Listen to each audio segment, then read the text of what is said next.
जय हिंद दोस्तों, कैसे हैं आप सभी। मैं आपका दोस्त आरके बैंकिंग उड़ान से।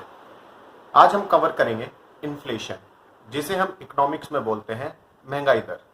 आपने काफ़ी बार न्यूज़ में सुना होगा कि महंगाई दर इतना हो गया है, देश में महंगाई बढ़ती जा रही है, देश में महंगाई कम हो रही है। काफ़ी सारे तर्क आपको सुनने को मिलते होंगे महंगाई के रिलेटेड। महंगाई को इंग्लिश में बोलते हैं इन्फ्लेशन। जब आपकी जेब में लिमिटेड पैसा हो और जो आपको सामान खरीदना हो वो हो जाए महंगा, उस प्रोसेस को बोलते हैं इन्फ्लेशन। चलिए बढ़ते हैं आगे और आज डिस्कस करेंगे हम इन्फ्लेशन के बारे में। इन्फ्लेशन जब किसी चीज का दाम बढ़ जाए, सामानों का दाम बढ़ जाए और धीरे धीरे बढ़ता रहे, उस चीज को हम इन्फ्लेशन बोलते हैं और उस रेट को, परसेंटेज को इन्फ्लेशन रेट बोलते हैं। Inflation is the rate of increase in price level of goods and services in economy over a period of time। एक साल में परसेंटेज हमारा जो रेट निकलता है वो एक साल का निकलता है। किसी एक टाइम पीरियड में कितनी महंगाई दर बढ़ी है उस चीज को हम इन्फ्लेशन रेट बोलते हैं और उस महंगाई को बोलते हैं इन्फ्लेशन। अब आप इस फोटो से समझ सकते हैं कि 500 रुपए में आज से एक साल पहले 2 बकेट आती थी। 500 रुपए में आज से पहले 2 बकेट आती थी, लेकिन इस साल 2026 में अब एक ही बकेट आ रही है। तो यानी कि महंगाई बढ़ गई है। मेरी पॉकेट में तो 500 ही है ना। पहले ये इन दोनों के दाम 250 थे, 250। Now the price has increase to 500। अब मैं एक ही बास्केट खरीद पा रहा हूं। तो this is called inflation. Inflation से बढ़ने के बाद अभी हम कुछ कॉन्सेप्ट देखेंगे, डिमांड और सप्लाई। कई बार आगे वर्ड यूज भी होगा, डिमांड और supply. Demand refers to consumer. हमेशा जो डिमांड हुक करेंगे, जो डिमांड करता है वो कंज्यूमर ही करता है।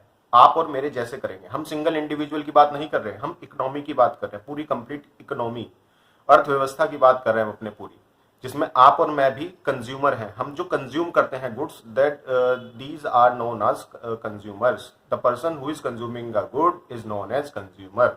आप और मैं कंज्यूमर हैं। तो कंज्यूमर क्या करेगा? गुड्स को कंज्यूम करेगा। गुड्स और सर्विसेज को कंज्यूम करते हैं। Demands refers to the quantity of goods and services consumers are willing to buy and able to buy at different price given a different period of time. और ऐसे ही supply में रहेगा। Supply में producer होंगे जो factory में है। अगर आप बिजनेसमैन हैं, आप कुछ प्रोडक्ट प्रोड्यूस कर रहे हैं, मैं सिंगल बिजनेसमैन की बात नहीं कर रहा, मल्टीपल प्रोड्यूसर्स की बात कर रहे हैं। Producers, the person who produce the good is known as producers. तो जो प्रोड्यूसर्स होंगे उनके लिए सप्लाई होता है, कंज्यूमर्स के लिए डिमांड होता है। कंज्यूमर के डिमांड के बेसिस पे ही सामने वाला सामान बनाएगा, प्रोड्यूस करेगा, उसको सप्लाई करेगा। This is called a circle. तो सप्लाई में क्या है? The supply refers to the quantity of goods services that producers are willing and able to sell at a different price during a given period of time. इतना समझ आया आपको कि demand कौन बनाएगा? कंज्यूमर बनाते हैं डिमांड को, और जो प्रोड्यूसर्स हैं वो सप्लाई को करते हैं। ठीक है, अब बढ़ते हैं आगे। और इस इमेज से भी आप देख सकते हैं मेरे और आप जैसे कंज्यूमर और ये प्रोड्यूसर फैक्ट्री में। ठीक है, amount consumer are willing and able to buy at different price, amount producers are willing and able to sell at different price. This is called price. Price factor ही चल रहा है यहाँ पे, प्राइस फैक्टर ही चल रहा है यहाँ पे। अब बढ़ते हैं आगे। इन्फ्लेशन। इन्फ्लेशन को हम एक बलून की तरह देखेंगे। बलून यानी कि हमारी पूरी इकोनॉमी। जब तक हमारी इकोनॉमी में इन्फ्लेशन रहेगा तब तक हमारी इकोनॉमी अच्छी रहेगी। कम इन्फ्लेशन, अच्छी इकोनॉमी। अगर हमारी इकोनॉमी में इन्फ्लेशन ही खत्म हो जाएगा तो यानी कि हमारी अर्थव्यवस्था जो है, जो हमारी इकोनॉमी है, वो खत्म हो जाएगी। कैसे? ये इन्फ्लेशन है, महंगाई दर है, ये बलून है, ये हमारी इकोनॉमी है। क्या है? इकोनॉमी। और इस इन्फ्लेशन से, इस इकोनॉमी से अगर हम इन्फ्लेशन हटा देंगे, महंगाई दर हटा देंगे। महंगाई दर कब होगी? जब इकोनॉमी में ग्रोथ होगी। ग्रोथ कैसे होगी? जब आपकी वेजेस होंगी, आप कुछ परचेज कर रहे होंगे मार्केट में, परचेजिंग पावर बढ़ेगी तो मार्केट में महंगाई दर भी बढ़ेगा। महंगाई दर बढ़ेगा तो ग्रोथ होगी। तो इसी चीज से लिए इन्फ्लेशन जरूरी है। अब कैसे और ब्रीफ में कॉन्सेप्ट हम आगे समझेंगे इस वीडियो में। और अगर इसी बलून से हम इन्फ्लेशन हटा दें, यानी कि इकोनॉमी से अगर हम इन्फ्लेशन को हटा देते हैं, तो उस प्रोसेस को बोलते हैं डिफ्लेशन। ठीक है, और इसके बाद हमारी अर्थव्यवस्था खत्म हो जाती है। This is called inflation and deflation. ये दोनों टर्म्स भी हम आगे ब्रीफ में पढ़ेंगे।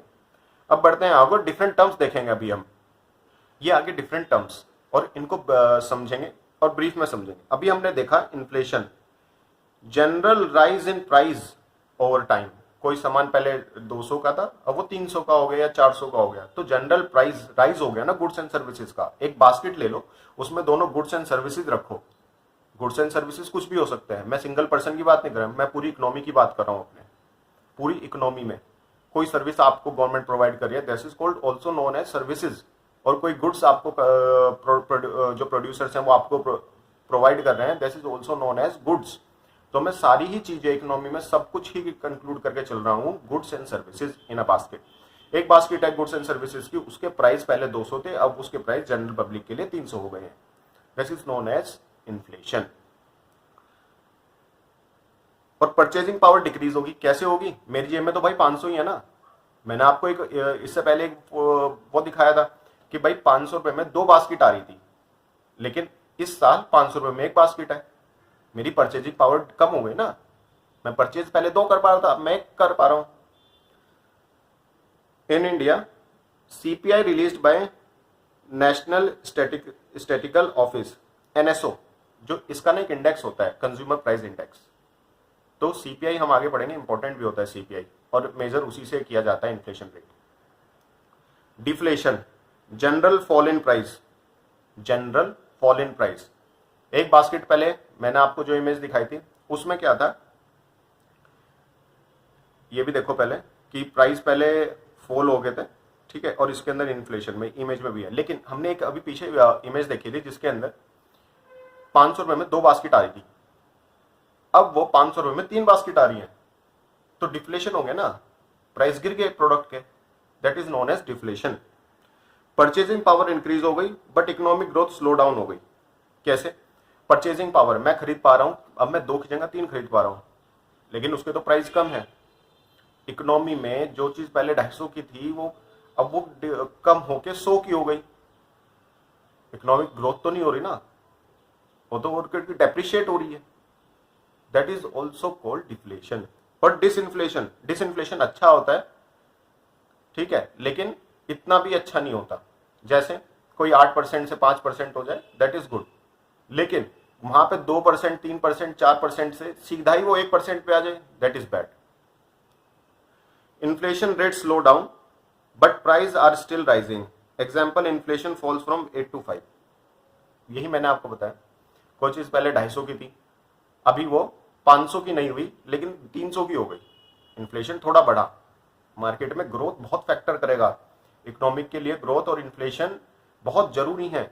इन्फ्लेशन होगा, ग्रोथ होगी, परचेजिंग पावर बढ़ेगी। परचेजिंग पावर कम हो जाएगी तो मार्केट में सामान, जब ज्यादा सामान किसी को मिल जाएगा तो क्यों ही खरीदेगा वो। परचेजिंग पावर तो बढ़ गई लेकिन इकोनॉमी में ग्रोथ खत्म हो गई। रिफ्लेशन, रिफ्लेशन उसे बोलते हैं जब हम मार्केट में, गवर्नमेंट और आरबीआई ये दोनों हमारे यहाँ पॉलिसीज संभालते हैं इन्फ्लेशन को देखने के लिए, कंट्रोल करने के लिए। अब ये इंटेंशनली मार्केट में पुश करते हैं, बूस्ट करते हैं इकोनॉमी, ताकि इन्फ्लेशन बना रहे, महंगाई दर बनी रहे। तो इन चीज के लिए आगे हम रिफ्लेशन से बहुत कुछ आगे पढ़ेंगे। 2 चीज फैक्टर पढ़ेंगे, मॉनेटरी पॉलिसी और फिस्कल पॉलिसी, ये दोनों पढ़ेंगे। Government and central bank intentionally increase money supply to boost the economy during the recession.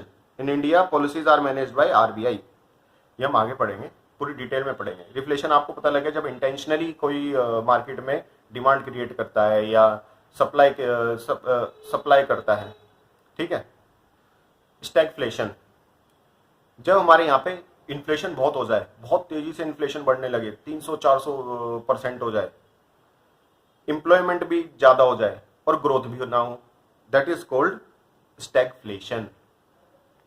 Shrinkflation, जब हम किसी प्रोडक्ट का जो प्राइस है वो सेम रखें और उसके अंदर प्रोडक्ट की क्वांटिटी कम कर दें, पहले 10 रुपए की चाय पत्ती लेते हैं, 100 ग्राम आती थी, अब 10 रुपए की चाय पत्ती 80 ग्राम आती है। That is called सिंकफ्लेशन।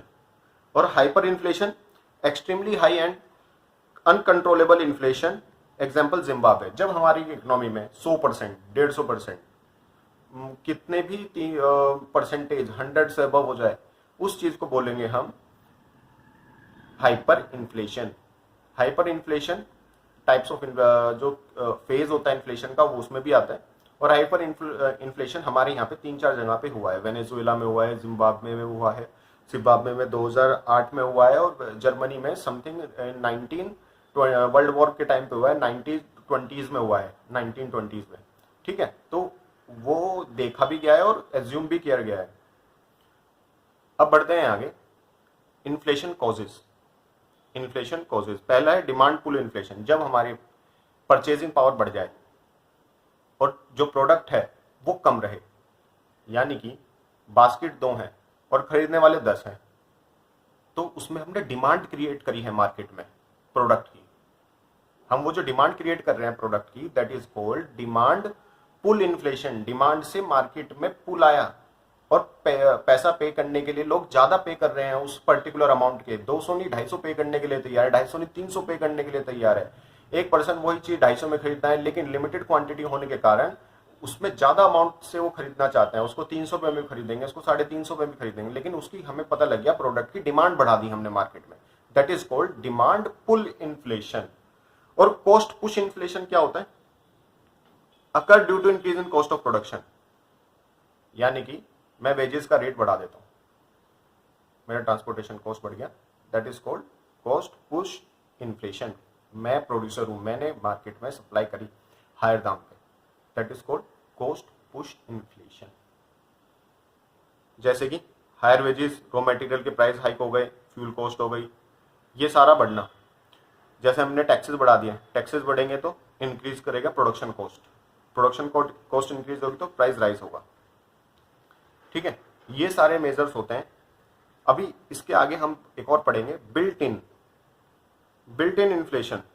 Workers demand higher wages due to rising price. पहले एक बास्केट, मैंने आपको एग्जांपल बताया, 500 रुपए की 2 बास्केट आती है, आज 500 रुपए की 1 बास्केट आती है। वो तो उसकी बेसिक नीड है ना, एक एम्प्लॉय की बेसिक नीड है कि मेरे को पैसे चाहिए होंगे, मुझे सामान खरीदना है। अब उसकी सैलरी है कुल 300 रुपए, वो एक भी बास्केट नहीं खरीद पा रहा आज, तो वो अपने एम्प्लॉयर से बोलेगा कि आप मेरी सैलरी बढ़ाइए। सैलरी बढ़ाने के बाद जो प्रोड्यूसर होगा वो उसको चलो सैलरी बढ़ाएगा ताकि उसकी बेसिक नीड पूरी हो सके। जब वो 500 की होगी तो वो खरीद पाएगा। फिर लेकिन वहां पे जैसे ही प्रोड्यूसर की तो प्रोडक्शन कॉस्ट बढ़ेगी ना, जैसे ही प्रोडक्शन कॉस्ट प्रोड्यूसर की बढ़ेगी।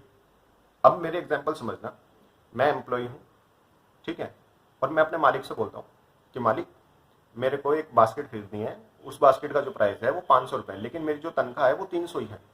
तो मालिक बोलेगा ठीक है, मैं आपकी तनख्वाह 500 कर दूंगा। लेकिन जब मालिक बोलेगा कि मेरा जो प्रोडक्ट है वो 500 का बन रहा है, लेकिन मैं आपको पैसा एक्स्ट्रा दे रहा हूँ, मेरा खर्चा सैलरी का भी है, तो वो प्रोडक्शन कॉस्ट में सैलरी भी जोड़ेगा, तो सैलरी जोड़ेगा तो प्रोडक्ट और महंगा होगा। अब और महंगा होगा तो मार्केट में और महंगा बिकेगा। अब और महंगा बिकेगा तो फिर से मालिक के पास आएगा, मालिक वो सामान महंगा हो गया, मुझे और सैलरी बढ़ाओ मेरी। तो this is the continuous process, और इसको बोलते हैं built in inflation. Higher wages increase production cost, producers raise price again, this cycle continuous. यही मैंने आपको समझाया, this is called built in inflation. और अब आते हैं इंपोर्टेड इन्फ्लेशन। किस चीज को इंपोर्टेड, नाम से ही पता लग रहा है किस चीज का इंपोर्ट करना।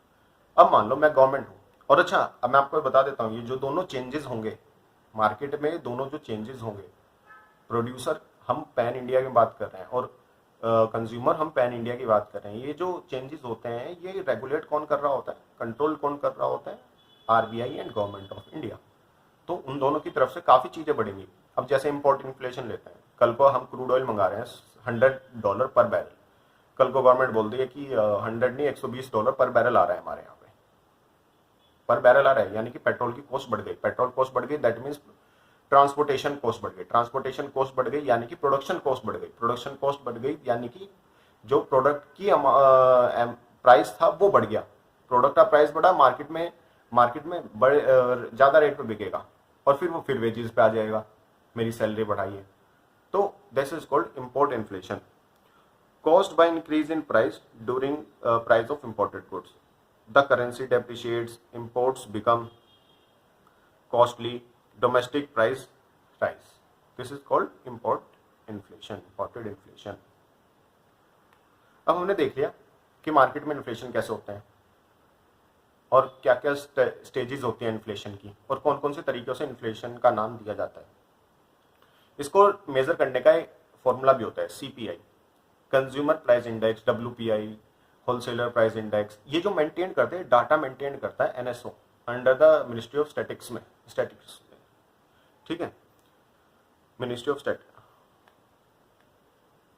ठीक है। अब हम देखते हैं consumer price index, wholesale price index और GDP डिफ्लेटर। ये दोनों डेटा जो मेंटेन करती है वो NSO करेगी, NSO शेयर करेगी किसके साथ, RBI के साथ। RBI फिर उस हिसाब से अपनी मॉनेटरी पॉलिसी में चेंज करता है और डे टू डे बेसिस पे होता है, काफी डीप स्टडी होती है इसके ऊपर।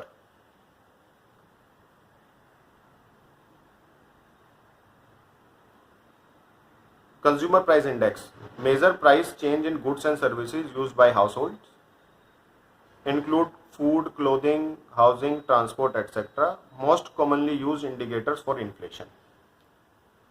In India, published by Ministry of Statistics, ये हमने पढ़ा था, used by Reserve Bank of India for inflation targeting. वहीं पर WPI, wholesale price index, measure the price change in wholesale level, retail level से पहले. Include bulk, fuel, raw material, manufactured goods. अब आता है GDP deflator, measure price change in all goods and services produce within India. India में जो production हो रहा है उससे GDP डिफ्लेटर कैलकुलेट करते हैं और ये CPI और WPI के कंपैरिजन में होता है। इसका एक फॉर्मूला होता है, inflation rate is equal to current year का price index minus base year का price index into divided by base year price index into 100, that is called inflation rate calculator. और ये कई हर बार ऐसे यूज होता है। आप CPI जाएंगे तो गवर्नमेंट की साइट पे CPI का इंडेक्स आपको मिल जाएगा। अब बढ़ते हैं आगे। इन्फ्लेशन की कुछ स्टेजेस है। पहली क्रीपिंग इन्फ्लेशन, जिसमें कछुआ दिख रहा होगा आपको, ठीक है। दूसरा वॉकिंग इन्फ्लेशन, तीसरा गैलोपिंग इन्फ्लेशन और चौथा है हाइपर इन्फ्लेशन। यानी कि क्रीपिंग धीरे धीरे चलना, वॉकिंग धीरे धीरे चलना मीन्स मार्केट में इन्फ्लेशन कम है, इन्फ्लेशन का रेट जो है वो कम है, ठीक है, that is called creeping inflation. दूसरा वॉकिंग इन्फ्लेशन, जिसमें आदमी तेज तेज चल रहा है। तीसरा गैलोपिंग, बहुत तेज भाग रहा है 10 से 20%, और जब हाइपर इन्फ्लेशन में कोई कंट्रोल नहीं होगा, 100+ इन्फ्लेशन रेट। ये है जो स्टेजेस हैं हाइपर इन्फ्लेशन की। यही हमने अभी पढ़ा, creeping inflation, slow and mild inflation, slow and mild inflation, consider healthy for economy, walking inflation, moderate inflation, walking जो होगा मॉडरेट होगा, warning stage, galloping, hopping, jumping, running भी बोलते हैं गैलोपिंग को। और इसके अंदर वेरी हाई इन्फ्लेशन रेट होता है, 10 से 20% होता है।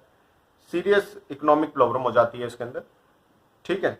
हाइपर इन्फ्लेशन जो 30% से सीधा 100% पहुंच जाए, और ये कई बार हो चुका है जिम्बाब्वे में और जर्मनी में, मैंने आपको बताया था। जर्मनी 1923 वर्ल्ड वॉर के टाइम पे। अच्छा, ये तो इन्फ्लेशन है, इनके कुछ मेजर्स भी हैं। इन्फ्लेशन इतना हो गया तो उसके कुछ मेजर्स भी हम देखेंगे। पहला मेजर है मॉनेटरी पॉलिसी। ये कौन कंट्रोल करता है? RBI। ये रहा। कैसे? Increase in repo rate, open market operations, increase CRR, SLR और क्रेडिट कंट्रोल मेजर। अब इसको थोड़ा डीप समझेंगे। मार्केट में सबके पास पैसा है, सामान तो लिमिटेड है। सामान लिमिटेड है तो उसके लिए पैसे ज्यादा पे किए जा रहे होंगे। मैंने आपको बताया था 10 बास्केट है, खरीदने वाले 20 हैं। एक बोलेगा मैं 1000 में खरीदूंगा, एक बोला नहीं मैं तो 1200 में आपसे लूंगा। लेकिन वो तो 1000 की है ना, 1200 में बिक रही है, तो उसका जो रेट है वो ज्यादा ऊपर पहुंच गया। जो 1000 वाला है वो तो नहीं खरीद पाएगा 1200 का। जब मेरे पास लिमिटेड पैसा है और सामान हो जाए महंगा, दैट इज कॉल्ड इन्फ्लेशन। लेकिन दूसरा खरीद लेगा क्योंकि उसके पास थोड़ा पैसा ज्यादा है। जब मार्केट में लोगों के पास पैसा ज्यादा होगा और सामान कम होगा, उसको कंट्रोल कैसे करेंगे, इस चीज में वो डिस्कस करेंगे। अभी तक हम यही तो पढ़ रहे हैं कि rise in a price of goods and services in a economy given period of time. Market में जो भी पैसा बढ़ रहा है गुड्स और सर्विसेज का, उस चीज over a period of time, उस चीज के बारे में हम डिस्कस कर रहे हैं। अब किसी के पास पैसा ज्यादा होगा, मेरे पास पैसा ज्यादा है, मैं वो सामान 1200 में खरीदूंगा 1000 वाला, तो आज गवर्नमेंट को पता लग गया कि मार्केट में पैसा पब्लिक के पास ज्यादा है, सामान कम है, प्रोडक्शन कम हो रही है, लिमिटेड प्रोडक्ट है, डिमांड ज्यादा है, तो उस चीज को क्या करेंगे, मार्केट से पैसा खींचेंगे। कैसे खींचेंगे? इकोनॉमिक की बात कर रहे हैं, सिंगल पर्सन की बात नहीं कर रहे हैं। मैं फिर से रिपीट कर रहा हूं, सिंगल पर्सन की हम बात बिल्कुल नहीं कर रहे हैं, हम बात कर रहे हैं पूरी इकोनॉमी की। तो इकोनॉमी से पैसा कैसे खींच सकते हैं? पहला, सीआरआर और एसएलआर, बैंक्स के थ्रू। आरबीआई तो बैंक्स को रेगुलेट करेगा, और वो बैंक्स कैसे होंगे? बैंक से तो पैसा निकलता है आपके पास, bank is the only medium to circulate the money in a market, ठीक है। तो अब क्या होगा, बैंक करेगा सीआरआर एसएलआर पे कंट्रोल, सीआरआर के रेट बढ़ा देगा, एसएलआर के रेट बढ़ा देगा, यानी कि रेशियो के रेट बढ़ा देगा कि आपको इतना परसेंटेज अपने पास रोक के चलना है, आप इससे ज्यादा लैंड नहीं कर पाओगे। तो मार्केट में पैसा फ्लो हो गया कम, मार्केट में मनी फ्लो, मनी की सप्लाई है वो हो गई कम, मनी सप्लाई कम हो गई।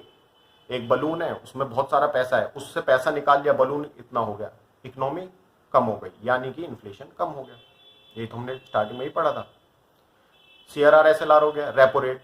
मैं नीचे वाले बैंकों को, आरबीआई बैंक्स को रेट देता है 4% पे, एग्जाम्पल से, अभी वो रेट मैंने 6% कर दिया, तो आपको जो लोन 7% मिल रहा था वो सीधा 9% मिलने लगा। मार्केट में मनी फ्लो हो गई कम, इसको टर्म देता है मनी सप्लाई का, मनी सप्लाई हो गई मार्केट में कम। ओपन मार्केट ऑपरेशन कर लेंगे, गवर्नमेंट को बोलेंगे आप बॉन्ड इशू करो मार्केट में, हम जनरल पब्लिक से पैसा उठाएंगे, जो excess amount of fund market में है उससे हम निकाल लेंगे पब्लिक से। बॉन्ड किसके लिए इशू होता है? आपके लिए। ओपन मार्केट ऑपरेशंस हो गया। तो अभी हम वो डिस्कस करेंगे, increase in repo rate, increase in bank rate, open market operation, increase in CRR SLR और क्रेडिट कंट्रोल मेजर्स। जो लैंडिंग के हैं उसके ऊपर थोड़े सख्त कानून बना देंगे, क्रेडिट कंट्रोल मेजर कर देंगे, सीआरआर एसएलआर को बढ़ा देंगे, ओपन मार्केट ऑपरेशंस कर देंगे, मनी फ्लो मार्केट में कम कर देंगे। तो ये जो पॉलिसीज हैं, ये जो मेजर्स हैं, वो हैं किसके? Money monetary policy regulated by RBI. अब बढ़ते हैं आगे फिस्कल पॉलिसी पे। फिस्कल पॉलिसी क्या है? गवर्नमेंट ऑफ इंडिया की। कैसे? गवर्नमेंट ऑफ इंडिया क्या करेगी? टैक्स बढ़ा सकती है मार्केट से पैसा निकालने के लिए। सेंट्रल का जो एक्सपेंडिचर है, जो गवर्नमेंट एक्सपेंड करती है, वो कम कर देगी, इंक्रीज कर लेगी पब्लिक बोरोइंग्स में, और बजट को सरप्लस बनाएगी। बजट सरप्लस यानी कि जो पैसा मुझे एक्सपेंड करना था, स्पेंड करना था, वो मैंने किया नहीं, बल्कि मेरे पास surplus amount of fund extra रखा हुआ है मेरे पास, that is called budget surplus. हम बजट डेफिसिट पढ़ते हैं, बजट सरप्लस है इस बार। तो ये जो मेजर्स हैं कैसे काम करेगी, अब उसको पढ़ते हैं ब्रीफ में। टैक्सेस पहले लेते हैं। टैक्सेस, टैक्सेस से कैसा हुआ कि मुझे पता है पब्लिक के पास पैसा है, मार्केट से मनी की फ्लो निकालने के लिए, मनी सप्लाई लेने के लिए, मार्केट से एक्सेस अमाउंट ऑफ फंड इकट्ठा करने के लिए गवर्नमेंट क्या करेगी? महंगाई ज्यादा ना बढ़ जाए, जो गरीब है, आम आदमी है, वो खत्म ना हो जाए नीचे, क्योंकि जिसके पास पैसा है वो 1200, 500, 1500, 2000 तक में सामान खरीदेगा सिंगल बास्केट को, लेकिन बास्केट का प्राइस तो 500 ही रहेगा या 1000 रहेगा। आम आदमी से 500 खरीदने में एफर्ट दिखा रहा है, अब वो चीज 1000 की हो जाए, कैसे खरीद पाएगा? तो जिस पे एक्सेस अमाउंट ऑफ फंड है उनसे पैसा निकालने के लिए मार्केट में इंडिविजुअल पर्सन पे टैक्सेस लगा दी गवर्नमेंट कि भाई ये एडिशनल ऑफ टैक्सेस है, आपको इतना अमाउंट ऑफ फंड हमें देना होगा इन अ फॉर्म ऑफ टैक्सेस। कुछ भी टैक्सेस लगा सकती है गवर्नमेंट। दूसरी चीज, reduction in expenditure. Government schemes पे स्पेंड करती है, इंफ्रास्ट्रक्चर पे स्पेंड करे, इंफ्रास्ट्रक्चर पे सपोज 10,000 करोड़ का प्रोजेक्ट है, वो पैसा कहाँ जाएगा? वो जनरल पब्लिक के बीच ही तो जाएगा। मैं पुल बना रहा हूँ, रॉ मटेरियल बना रहा हूँ, मैं सीमेंट खरीदूंगा 1000 करोड़ का, सरिया खरीदूंगा 1000 करोड़ का, लेबर पे लगाऊंगा, सब कुछ करूंगा, लैंड खरीदूंगा, वो जनरल पब्लिक में तो पैसा बढ़ रहा है इतना, दैट इज कॉल्ड इंफ्रास्ट्रक्चर। मैं कुछ स्कीम्स लॉन्च करूंगा, वो गवर्नमेंट एक्सपेंडिचर है, वहां पे खर्चा करूंगा, वो कम कर दूं तो पब्लिक में जो फ्लो फंड है वो कम हो जाएगा। दूसरा इसके अंदर इंक्रीज इन पब्लिक बोरोइंग। मैंने आरबीआई ने बताया था ओपन मार्केट बॉन्ड्स इशू करेगी गवर्नमेंट कि भाई मैं आपको 10% दूंगी, आप एक काम करो, जो आपके पास एक्सेस अमाउंट ऑफ फंड है वो मेरे को दे दो, वो सेफ भी रहेगा और सिक्योर्ड भी रहेगा। तीसरा आता है budgetary surplus. Government collects more revenue than it spends. आपसे ज्यादा पैसा लिया जा रहा है, स्पेंड मैं कर नहीं रहा हूं, that is called my budget surplus. तो ये जो मेजर्स हैं ये सारे किसके हैं? इन्फ्लेशन के। अभी तक इसमें मॉनेटरी पॉलिसी का पढ़ लिया हमने, फिस्कल पॉलिसी पढ़ ली। अब बढ़ते हैं आगे supply side. Supply side measure, increase production. Market में प्रोडक्शन ज्यादा कर सकता हूं मैं, मुझे पता है बास्केट चाहिए 10, मैं उसके और लिमिटेड 20 बंदे हैं खरीदने वाले, तो मैं कम को एडिशनल प्रोडक्शन कर दूंगा ना 10 की, प्राइस मेंटेन हो जाएगा ना, डिमांड खत्म हो जाएगी उस चीज की, न्यूट्रल हो जाऊंगा। Imports of essential goods, import to increase for and stable price, यानी कि मुझे पता है इस प्रोडक्ट की डिमांड है और मेरी प्रोडक्शन उतनी है नहीं, तो मैं क्या करूँ, बाहर कोऑर्डिनेट करूंगा कि बाहर से मार्केट से, दूसरे फॉरेन कंट्रीज से वो इंपोर्ट करूंगा, अपने यहाँ पे इंपोर्ट करूंगा, मार्केट में जो डिमांड है वो न्यूट्रल हो गई, फिर से स्टेबल हो गया। सप्लाई बढ़ानी है। Control hoarding and black marketing, जो काला बाजारी होती है उसको, वो टर्म्स है ब्लैक मार्केटिंग, होर्डिंग, जो भी स्टॉक करके रखते हैं सामान। एग्जांपल ले लेते हैं, प्याज आलू के रेट कोल्ड स्टोरेज में भर रखे हैं, जब प्राइस बढ़े तब मार्केट से निकाल लें, नहीं, डिमांड ही नहीं क्रिएट होने दे रहे हम, सप्लाई पहले से रेडी है, तो that is called inflation stabilization. ये है सप्लाई साइड। इसके और भी मेजर्स हैं। प्राइस कंट्रोल पॉलिसी कर सकती है गवर्नमेंट, प्राइस बैरिकेटिंग कर सकते हैं, इससे ऊपर नहीं बेचोगे। रेशनिंग सिस्टम लगा सकती है कि मतलब कि आप जाइए राशन ले लीजिए हमारे यहाँ से, जो बेसिक नीड है वो एटलीस्ट राशन से पूरी हो जाएगी। वेजेस फ्रीज पॉलिसी कि इससे ऊपर आप वेजेस नहीं बढ़ाओगे, बहुत स्ट्रिक्ट एक्शन है, काफ़ी नहीं लिया जाता, लेकिन ये बहुत एक्सट्रीम केस में लिया जाता है, इन एक्सट्रीम केसेस। तो ये जो मेजर्स थे अभी हमने पढ़े, मॉनेटरी पॉलिसी, फिस्कल पॉलिसी और सप्लाई साइड और अदर्स मेजर्स, ये थे इन्फ्लेशन को कंट्रोल करने के तरीके। तो आज की वीडियो में हमने देखा इन्फ्लेशन क्या होता है, इन्फ्लेशन कितने तरीके का होता है, इन्फ्लेशन को जो प्राइस है वो कैसा होता है, इन्फ्लेशन राइज करने के कितने पैरामीटर्स हैं, 4 पैरामीटर्स हैं, राइज होता है किस किस में होता है, कौन सा वार्निंग होता है, ये सब हमने पढ़ा। ठीक है, उसके बाद हमने मेजर देखे कैसे कंट्रोल कर सकते हैं हम इन्फ्लेशन को। तो ये जो वीडियो है ब्रीफ वीडियो अबाउट इन्फ्लेशन है। वीडियो अच्छी लगे तो वीडियो को लाइक करें, चैनल को सब्सक्राइब करें और देखते रहें। जय हिंद, जय भारत।